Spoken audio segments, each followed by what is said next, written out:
Hi everyone, this is Ivone Margulies. I'm a long-time Chantal Akerman scholar, and I'm sorry not to be there to introduce Jeanne Dielman, 23, Quai du Commerce, 1080, Bruxelles, in person. It always gives me immense pleasure to present the film for those who have never seen it, but also for those who are watching it for a second or third time. This impressively simple film becomes more interesting the more one watches it, and few films can, as much as this one, claim the status of a classic. Its impact on contemporary cinema, on feminist ethnography, on literature and art has been immense and continued. Akerman described how the film came about. She was trying to create a script about a woman who prostitutes herself in the afternoons to make some extra money, to take care of her son, but felt the attempt to fit the story with feminist principles was not working, was becoming too sociological. She claims then that in one night she saw the entire film in its final form in her mind. She decided to eliminate subplots and subsidiary characters, focusing intensely on Jeanne in her apartment. Aunt Fernande, Jeanne's sister living in Canada, only appears in the form of a letter read by Jeanne to her son, while the neighbor, another woman played by Akerman, is heard off-frame by the door, describing her indecision in shopping for her husband's meals. The result of this paring down is a narrative mostly concentrated on Jeanne and her small world, and the film's title, A Name and an Address, perfectly denotes the scope of her life. There are several strategies that make this film one of the greatest markers of feminist and modernist cinema. The primary one has to do with Akerman's creation of a new feminist economy of visibility. She purposefully gave screen space to women's gestures, the lowest in the hierarchy of film images, as compared with car crashes or kisses.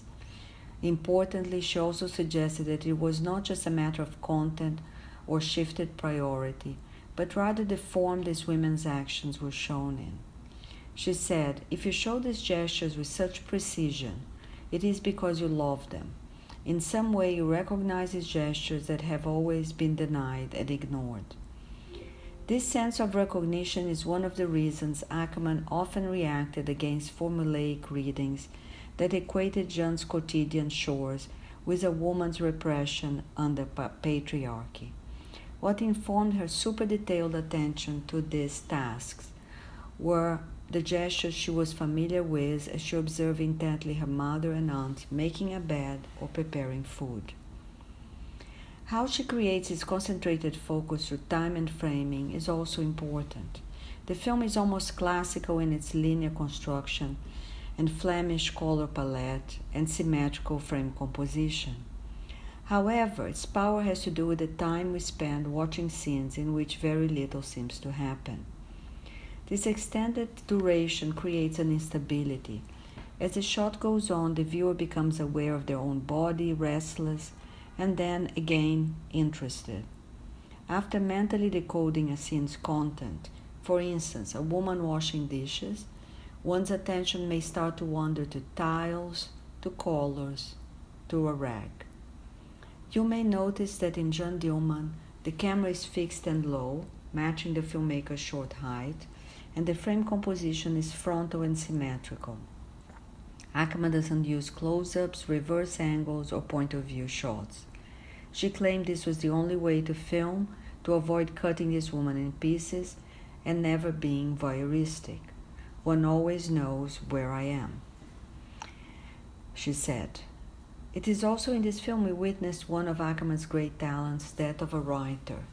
Each of the film's strange and long-winded monologues expresses some form of gendered pressure.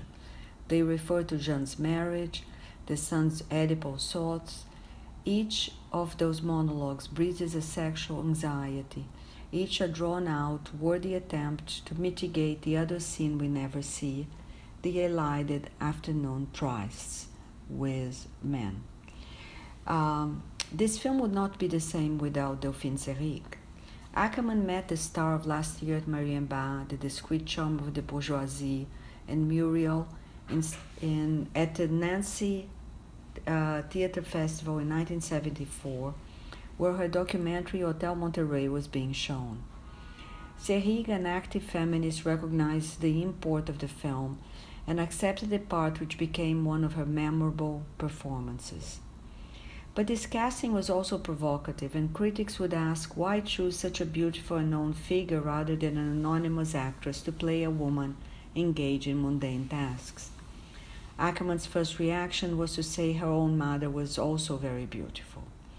At the same time, the filmmaker had a true horror of naturalism, and she wanted to use her casting to interfere with any predictable expectations around the kind of woman who would be in the kitchen or turning tricks.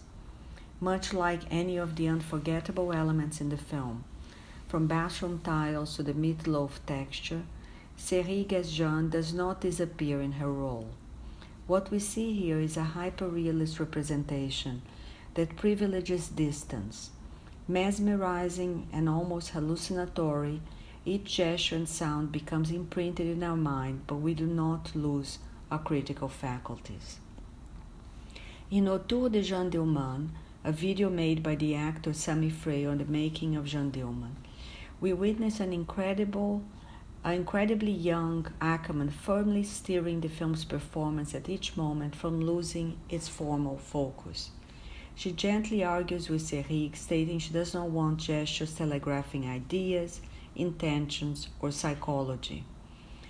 And as they discuss how to represent Jeanne's orgasm, but also how she should brush her hair or make the bed, we witness the same clarity of purpose affecting major and minor actions. We also watch Akerman's unerring ear as she directs how Seyrig should read the letter received from Fernand. A number of details from gestures to voice intonation are corrected so that nothing detracts from the gradual accumulation of anxiety built into the film. Babette Mangot's precise recreation of light traversing an apartment through the day and Seyrig's contained portrayal complement the director's clarity. We come to predict the film's shape as we do Jeanne's schedule and menu. And because of Akerman's rigorous formal schema, we can see all the clearer the character's failure to manage time. Becomes increasingly riveting to detect when the film turns from showing nothing happening to drama. Akerman will provocatively say that spilling milk is as dramatic as the murder. Jeanne Dielman constitutes a radical experiment with being undramatic, paradoxically with the absolute necessity of drama. As we are lulled by familiar rhythms and expected behavior, we become complicit with Jeanne's desire for order. The perfect parallel between Jeanne's predictable schedule and Akerman's minimalist precision deflects our attention from the fleeting signs of Jeanne's afternoon prostitution. Few films can claim the status of a classic as the one you're about to see. When it came out, Jeanne Dielman was fully in tune with the European women's movement. Peeling potatoes was one of the articles in an issue of L'État Moderne edited by Simone de Beauvoir, and in Belgium the working rights of prostitutes were the subject of lively debate. The film's rigorous alignment of sexual gender politics with a formal economy showing cooking and hiding sex was hailed by feminist critics as an impressive alternative to well-intentioned but conventional political documentaries and features. Many in the avant-garde recognize how much this narrative addressing women's issues was indebted to pure experiments with duration and series. Akerman's representation of a concrete, defamiliarized everyday was a defining feat. And while the apparent simplicity of her assured framing and narrative cannot be easily replicated, we notice the film's impact on a new cinematic sensibility to observation and the weight of time in the work of contemporary makers as diverse as Kelly Reichardt, Jim Jarmusch, Gus Van Sant, Pedro Costa, Apichatpong Rizatakou, Todd Haynes, Jia Janke, Tsai-Mi Liang, as well as artists such as Stan Douglas and Tacita Dean.